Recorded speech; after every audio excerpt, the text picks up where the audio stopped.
ఇటీవల ఐఐటి విద్యార్థులతో మాట్లాడుతూ ఉపాసన చేసిన కామెంట్స్ వైరల్ గా మారాయి.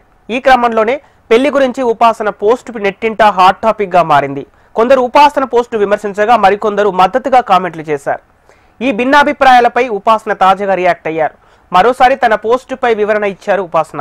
తన పోస్టుపై ఆరోగ్యకర చర్చను లేవనెత్తినందుకు ఆనందిస్తున్నా, స్పందించిన వారికి థ్యాంక్స్ అంటూ పలు ప్రశ్నలు సంధించారు.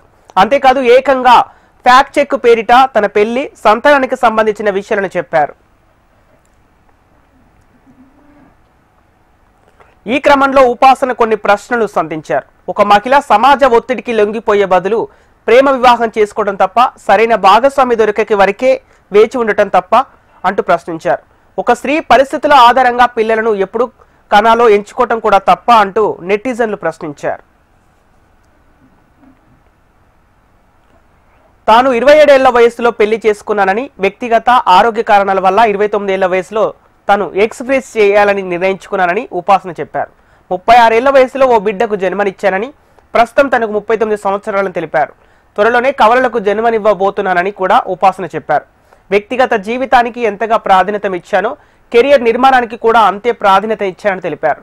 తన దృష్టిలో పెళ్లి, కెరియర్ ఒకదానితో మరొకటి పోటీ కాదని, ప్రతిదానికి ప్రత్యేక సమయం ఉంటుందని చెప్పారు.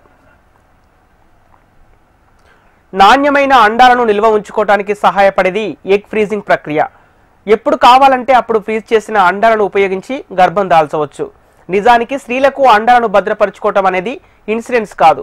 మహిళలు అలా భద్రపరిచినప్పటికీ ఇది విజయవంతమైన పిండంగా మారుతుందని, విజయవంతమైన గర్భధారణ జరుగుతుందనడానికి ఎటువంటి గ్యారంటీ కూడా లేదు. అంతేకాదు ఎగ్ ఫ్రీజింగ్ ఖరీదైన వ్యవహారం. ఈ ప్రక్రియకు కొంత సమయం పడుతుంది.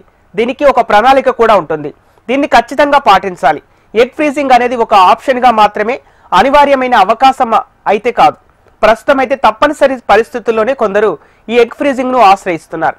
ఇటువంటి పరిస్థితుల్లో ఉపాసన చేసిన ఎగ్ ఫ్రీజింగ్ కామెంట్స్ చర్చకు దారితీసింది.